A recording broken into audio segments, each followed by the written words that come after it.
Hello guys, अरमा सेनपाई के एक और वीडियो में आप सबका स्वागत है, जहां मैं एक्सप्लेन करने वाला हूं कपल ऑफ कुक्कूज के एपिसोड 12 को। तो चलिए फिर शुरू करते हैं।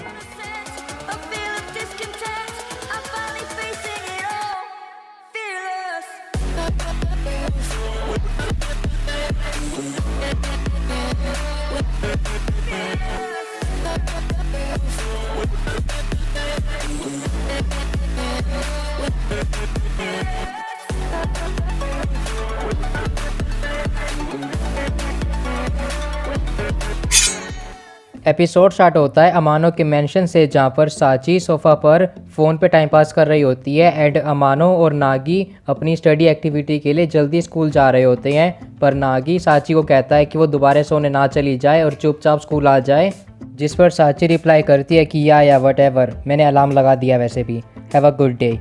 हम अगले सीन में देखते हैं कि क्रॉस रोड पर अमानो नागी से पूछती है कि उसकी रिलेशन साची के साथ फिर से नॉर्मल हो गई है एंड उनकी फाइटिंग भी ख़त्म हो चुकी है, जिस पर नागी फिर से अपोलोजाइज़ करता है अपनी गंदी हरकतों के लिए। लेकिन अमानो ऑन दी अदर हैंड उसकी गलती को सुधारने के लिए नागी को अपने साथ शॉपिंग पर ले जाने के लिए पूछती है, बट नागी उसे पीसफुली टर्न डाउन कर देता है, ये कह के कि वो आज शायद अवेलेबल नहीं होगा, उसे शायद आज थोड़ा बहुत इंपॉर्टेंट काम हो सकता है। लेकिन अमानो को ये शायद वाला चक्कर कुछ समझ नहीं आ रहा। पर तभी हम देखते हैं कि अगले सीन में नागी हीरो के साथ उससे मिलने के लिए जाता है एंड उसे स्कूल के बाद स्टडी मीटिंग में आने के लिए पूछता है, ये बहाना बना के कि हीरो मैथ्स में वीक है एंड उनके मिड टर्म एग्ज़ाम्स भी आने वाले हैं। और हीरो ने उससे पूछा था कि क्या नागी उसकी हेल्प कर सकता है मैथ में, तो फाइनली वो चांस आ चुका है। एंड ये सुनते ही हीरो के अर्ली रिएक्शंस होते हैं बहुत ज़्यादा हार्ड कोर, क्योंकि वो क्लास की टॉपर है, बट उसे थोड़े बाद पता चल जाता है, उसे आइडिया है कि ये सिचुएशन असल में कहाँ पे जा रही है। So she is interested. लेकिन तभी वहाँ पर अमानो भी आ जाती है एंड नागी को अपना फाइनली रिवेंज लेने का चांस मिल चुका है, क्योंकि जब हीरो ने उसे डेट पर बुलाया था म्यूजियम पार्क में, तो नागी की फट गई थी क्योंकि वो वीक था एंड वो अपनी इसी वीकनेस की वजह से अपना चार्म नहीं दिखा पाया हीरो को। बट अब फाइनली वो अपना मैथ में दिखा सकता है कि वो कितना आगे है और शो ऑफ कर पाएगा हीरो के आगे कि बंदे के पास भी कोई स्ट्रेंथ है। And yeah he is imagining things which is creeping me out and other kids too. But तभी वहाँ पर हीरो आ जाती है एंड नागी भी मूड बना लेता है, पूरे माहौल बना लिया उसने एंड भैया आज तो वो काम करके ही रहेगा। लेकिन वो बेचारा स्टडी करने के लिए लाइब्रेरी चूज़ कर लेता है, जहाँ पर वो बात भी नहीं कर सकते, जिसकी वजह से नागी की फट रही होती है। लेकिन तभी हीरो उसे नोट पास करती है ये पूछने के लिए कि तेरा क्या हाल चाल है, जिस पर नागी रिप्लाई देता है कि उसकी सच में बहुत बुरी तरह फट रही है। और ये पढ़कर हीरो हंसने लग जाती है एंड धीरे धीरे ये चैट उनकी सीक्रेट कन्वर्सेशन में चेंज हो जाती है, which is best for them. लेकिन बेचारा नागी की किस्मत फूटी हुई होती है, क्योंकि उन्हें 1 घंटे के बाद ही लाइब्रेरी से बाहर निकाल देते हैं, क्योंकि लाइब्रेरी बंद करने का टाइम आ चुका है। इसलिए नागी दूसरे ऑप्शंस को सोचने लग जाता है ताकि वो दूसरी जगह जाके स्टडी कर सके, बट बेचारे के पास इतना बजट भी नहीं है। लेकिन तभी सरप्राइजिंगली हीरो नागी से पूछते हैं कि अगर तेरे पास फ्री टाइम है तो मेरे साथ बॉक्सिंग करने चल, प्रैक्टिस करेंगे दोनों। और पता नहीं मुझे क्यों ये सीन रेंटा गर्लफ्रेंड के पिछले एपिसोड की बेसबॉल वाले सीन की याद दिला रहा है, बट खैर अपने नागी का ध्यान बॉक्सिंग पर छोड़ के ज़्यादा किसी और जगह पर होता है, जिसकी वजह से एंड ये हीरो नोटिस कर लेती है एंड अगली बार वो वार्निंग देती है कि उसे थप्पड़ मार देगी। लेकिन नागी थप्पड़ खाने के लिए भी रेडी है because he is in love with hero. लेकिन तभी हम देखते हैं कि हीरो अपनी प्रैक्टिस स्टार्ट कर देती है एंड नागी कहता है कि वो अपनी पूरी स्ट्रेंथ तो यूज़ करे, जिसकी वजह से जब हीरो अपने फुल स्ट्रेंथ में अटैक करती है उसके ऊपर, तो बेचारे पर महंगा पड़ जाता है और जाके शेल्फ पर उसका सर फूटता है। ऑडियंस को देखकर मज़ा और शौक दोनों आता है, लेकिन हीरो देख लेती है कि वो बेचारा कहीं बेहोश ना हो जाए, इसलिए वो उसके लिए ड्रिंक लेने चली जाती है। और नागी को रियलाइज़ होता है कि हीरो कितनी औसम है, जिसकी वजह से वो अपनी फ्रस्ट्रेशन को पंचिंग बैग पर निकालता है एंड हीरो उसका पंच देख के इम्प्रेस हो जाती है। पर तभी हम देखते हैं कि बैकग्राउंड में अमानो जो शॉपिंग से वापस आ रही होती है, वो नागी को हीरो के साथ डेट पर देख लेती है एंड उसका माथा ख़राब हो जाता है ये देखकर। उसे ये लगता है कि ये हरामी मुझसे झूठ बोल के डेट पर चला गया। अगले सीन में बॉक्सिंग करने के बाद जब वो दोनों अपने घर जा रहे होते हैं and they both enjoyed this shit, but Nagi कहता है कि वो उसे इनवाइट करके रिलेशन आगे बढ़ाना चाहता था, क्योंकि अम्यूजमेंट पार्क में उसकी बेइज्जती हो रही थी एंड वो बस एक साइड पैकेज बन के रह गया था। लेकिन हीरो उसे कहती है कि वो अपनी चॉइस की वजह से उसे पार्क में लेकर गई थी ताकि नागी को हीरो के बारे में जानने के लिए मौका मिले।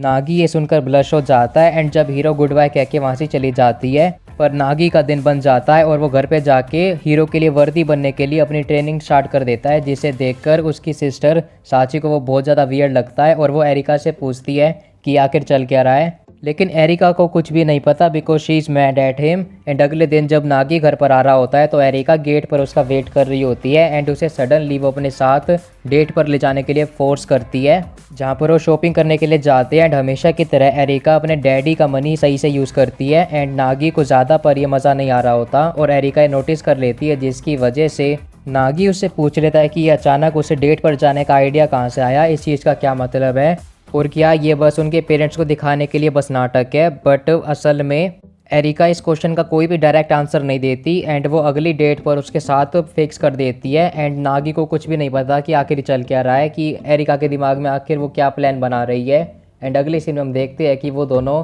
रेप्टाइल्स की शॉप पर जाते हैं, जहाँ पर एक स्नेक नागी को पकड़ लेता है। लेकिन एरिका को रेप्टाइल्स में बहुत ज़्यादा इंटरेस्ट है एंड वो घर पे किंग कोबरा लेके जाएगी। लेकिन लिटरली यहाँ पर नागी की असल में उसके हाथ पैर काँप रहे होते हैं। लेकिन एरिका फाइनली उसके साथ जॉगिंग करने जाती है ताकि नागी को भी मज़ा आए, बट वो रेस में कन्वर्ट हो जाती है। नागी फिर से एरिका की तरफ उसे कोई स्माइल पास नहीं करता, जिसकी वजह से सडनली उनकी कन्वर्सेशन नागी की डेट पर शिफ्ट हो जाती है, जहाँ पर एरिका उसे इंटेरोगेट करना स्टार्ट कर देती है कि वो हीरो के साथ डेट पर गया था। एंड उसने नागी के सारे डर्टी फेसेस देख लिए थे और उसे सब आइडिया लग गया था कि नागी के दिमाग में चल क्या रहा है। बट नागी इसका आंसर देता है कि क्या हुआ अगर वो उसके दिमाग में डर्टी थॉट्स आ रहे थे तो उसे हीरो पर क्रश है एंड ये नॉर्मल है उसके लिए। लेकिन यही सेम चीज़ एरिका को इरिटेट कर रही होती है कि नागी उसे तो स्माइल पास नहीं कर रहा लेकिन हीरो को वो स्माइल पास कर देता है। एंड नागी से हीरो के बारे में सुनना और उसे लाइव एक्शन में हीरो के साथ देखना टोटली डिफरेंट चीज़ है एरिका के लिए। नागी एरिका की सारी बातें सुनता है एंड उसे लगता है कि वो जेलस फील कर रही है एंड क्या उसे एरिका के साथ डेटिंग पर मज़ा नहीं आता, वो तो जबकि उसकी फियांसे भी है।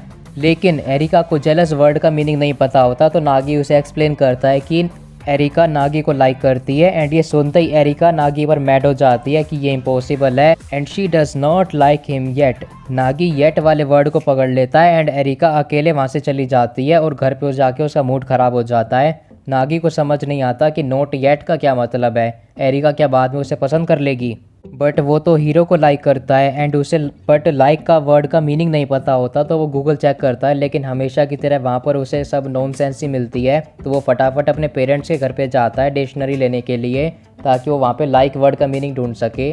बट उसे डिक्शनरी के साथ साथ वहाँ पे ट्रू लव वाला बॉक्स मिल जाता है, जहाँ पर नागी की क्यूरोसिटी बढ़ जाती है एंड वो अपने फादर के लव लेटर पढ़ लेता है जो उसकी मोम को डिलीवर किए गए थे। एंड तभी वहाँ पर हमें उसका पास्ट भी बताता है उसके डैड कि नागी की मोम तक पहुंचना बहुत मुश्किल था बट वो फिर भी उसने हिम्मत नहीं हारी एंड वो रेगुलर बेसिस पे उसे लव लेटर देता रहा। एंड नागी की मोम ने उसे एक्सेप्ट भी कर लेती थी, जो आगे जाके रीज़न बना उनकी मैरिज का। इसलिए नागी के डैड उसे इमेजिन करने के लिए कहते हैं कि वो जिसकी फ़ोटो माइंड में रिफ्लेक्ट होगी वो उसको ट्रू लव करेगा। बट नागी के माइंड में हीरो, एरिका और साची तीनों की फ़ोटो आ जाती है जिनके साथ फ्यूचर में वो आगे मैरिज करने वाला है एंड जिसकी वजह से वो एरिका को मैसेज करता है कि वो भी उसे लाइक नहीं करता येट, बट आगे कुछ भी हो सकता है। एरिका मैसेज पढ़ के उसे स्टूपिड बोलती है, यहीं पर एपिसोड एंड हो जाता है। तो गाइस अगर आपको वीडियो अच्छी लगी तो लाइक कर देना और चैनल को सब्सक्राइब करना मत भूलना। मैं आपसे मिलूंगा अगली वीडियो में।